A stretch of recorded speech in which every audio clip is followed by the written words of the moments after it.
This audio is brought to you by Muslim Central. Please consider donating to help cover our running costs and future projects by visiting www.muslimcentral.com/donate. I mean, allowing the children to literally sit in front of the television. Now, I want to read something, and I would recommend people read this book. It's called Homeschooling for Excellence, How to Take Charge of Your Child's Education, and Why You Absolutely Must. Now, here's a non-Muslim warning people in this country about and he's not a Christian. He's not coming from a religious point of view. He's coming from an academic point of view. He's not even coming from a moral point of view. He's just saying, if you want your children to be intelligent, you better get them out of these public schools. Now, he was a school teacher. His wife was a school teacher. They raised these 4 children. 3 of them, up till the 18th year, they did their high school at home. And 3 of them, at the time the book was written, were in Harvard. They were accepted into Harvard because of their scores and because of what they'd done, their academic work at home, which I don't think that should be a goal of a Muslim, to end up at Harvard. I mean, that's the Azhar of Kufr. You see, what Azhar used to be like, you say, my son's going to Azhar. That's what the Kafirun say. My son's going to Harvard. That's the Azhar of Kufr. You see? And the Qarawiyyin is like the Cornell. And Princeton is like the Zaytuna. And that's the way it is. You see, every system, every empire, every civilization has their sources of pride. And these are the sources of pride of the kuffar. So if you want your son to be the best kafir he can be, send him to the best kafir school that you can find. Because that's what will happen. And if it doesn't, it's by the grace of Allah subhanahu wa ta'ala. They failed at what they set out to do. In other words, he didn't get educated there. Right? They failed. Now, I just want to read something that he says that I find very interesting. Page 58. Paul Cooperman is less sweeping but no less critical as he observes that a child spends more time between the ages of 5 and 18 in front of the television set. 15,000 hours is the average American child. Then in school, 11,500 hours. Right? And remarks, quote, consider what a child misses during the 15,000 hours he spends in front of the TV screen. He is not working in the garage or in the garden, not doing homework or reading or collecting stamps, not cleaning his room, washing the supper dishes, cutting the lawn, not playing baseball, going fishing, painting pictures. I mean, this is their dream. We would have a whole other set of criteria. He's not reading Quran. He's not learning about his deen. He's not going to the masjid. He's not doing the things that he's supposed to be doing. Exactly what does television offer that is so valuable? Now, in short, television is an enormous childhood energy drain. But once a parent recognizes this, what can be done? Question mark. What can be done? Now here, a very few, keep television out of the home. 98% of American households have television. The ones that don't is 2% of the United States. And that's a worldwide plan. They want to get it into every house. Fitnatun tadkhulu kullu baytin min wabarin wa madar. Beautiful hadith. Allahu a'lam if it applies to that. But in the end of time there will be us. Fitna also means seduction. It means something that seduces you. And my father, who doesn't have a television, told me, because in 1958 when they first got one, he said that it was so seductive. That's the word he used. That he didn't want it, because he likes to read. He didn't want it in the house. And he said, in houses that he goes to, it's like a little mouse in the corner. How can you keep your eye off of it? You see, and that's what happens. So here's the problem. Now listen to this. So some keep television out of their home, enough to distinguish between the occasionally worthwhile program and more typical fare. But many parents are themselves regular viewers. So what do? You don't want your child to watch television, but you're watching television all the time. Many of the parents are themselves regular viewers, if not addicts. Now, addiction's an interesting thing. And people don't talk. You have 12-step programs for everything. 12-step programs for donut eaters, 12-step program for every addiction imaginable. But you cannot find a 12-step program in the United States for television anonymous. You see? And that's a major addiction. Why? I really wonder about that. Why aren't there like groups of people sitting together boy, I'm so glad I'm, let go and let God. I got it out of my life, and, the first couple weeks I was shaking every day and getting goosebumps, but I got over it, and you know what I found out? Life was actually really interesting. I didn't have to watch TV. I could actually talk to my family, my children. All of a sudden we were having conversations. That's true. Read a book called The Plug-in Drug by Denise Wynn, and she talks about people who their televisions broke down and they couldn't afford to get it fixed. And she interviewed them, and they told how their life suddenly became wonderful, and they became human, and they actually had interactions. And then what would happen?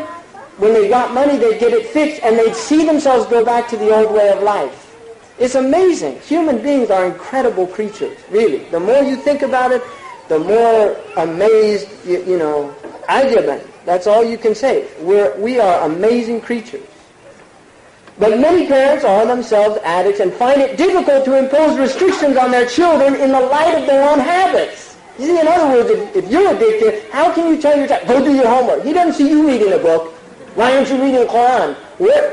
You're watching, your sick comedy. What? You're just instilling in him nifaq.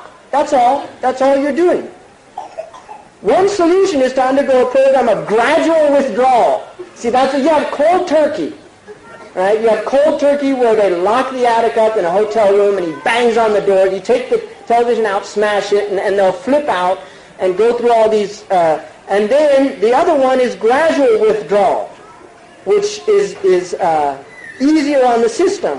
By sharply limiting viewing to programs carefully selected in advance, parents and children can jointly transform television from a habit into just one of the many activities in which they can individually or collectively participate. Take that for what it is, but it's an interesting point that he's making about that. Now, so there's the two things that we're responsible for: raising the body of our children and raising their souls, nurturing their intellect, their emotions, and their... Now, if but here we are in this whole thing of teenagers and all this wahm, it's all illusion, and recognizing that if you've allowed them to watch television, they have absorbed the whole culture. They've absorbed rebellion against the parents. You see, if you're allowing them to watch things like Bart Simpson or all these terrible situation comedies, which are really tragedies. They should be called situation tragedies because they're not comedy. I mean, they had in a newspaper here, the San Jose Mercury, a few days ago, they had a picture of the principal of the elementary school being smashed with pies in the face by children in the school because it was for a fundraising thing, and any child that could raise $1,000 got to throw a pie in the face of this principal. That's anarchy. I mean, really, what kind of values are you teaching children? Why couldn't it be a positive reward? Why couldn't it be something that elevated the child? No, it's something that had to denigrate and it was something that was a wretched thing to do. I mean, subhanAllah, what Muslims would never even in a million years think about of taking the principal of a school, the mu'addid, and taking a child and smashing a pie in their face. First of all, you're wasting food, which is haram. It's just the whole thing. But this is from watching Bart Simpson and these things. That's where they're getting these ideas from. Really.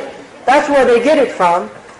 So, but what do you do now, given the fact that you have these teenagers? I mean, here's what we need to do. First of all, we need to get this place, we need to put some money in this place. Seriously. And we need to literally transform this place so that it is a community center that has activities for our youth to be doing things in positive, halal environments. If you don't provide halal environments, they've provided millions of haram environments for them to go and flirt with the boys at the mall, or the boys flirt with the girls at the mall. It's all out there for them, you see. And if we don't provide alternatives for that, then don't be surprised. And one of the things television does is it creates boredom in children. Children become bored with just normal activities of life because television is very fast. The average frame on TV is 3.5 seconds. And so you watch something like MTV. Don't watch it. No, I shouldn't say don't watch it. But you watch something like MTV And you're dealing with flashes that these are subliminal messages. I mean, why did you mention that Harvard is the University of Kufa? Because they're certainly not teaching Islam there, and they're also teaching a worldview. I mean, I actually went there and lectured there and met some of the people in the Islamic Studies department, and I tell you, if you want to keep your child a Muslim, I wouldn't send them to study Islamic Studies there at Harvard, because I think that these universities are not our universities. They have a different methodology. They have, there are certain sciences that they have, but even those sciences, there's a worldview that goes with it, whether you like it or not. I mean, really, they don't have religion. They're not going to teach you in biology that there's a God. They're not going to teach you in astronomy that there's a God. They're not going to teach you that there are constraints on the human being, that we have limitations to what we can do in creation.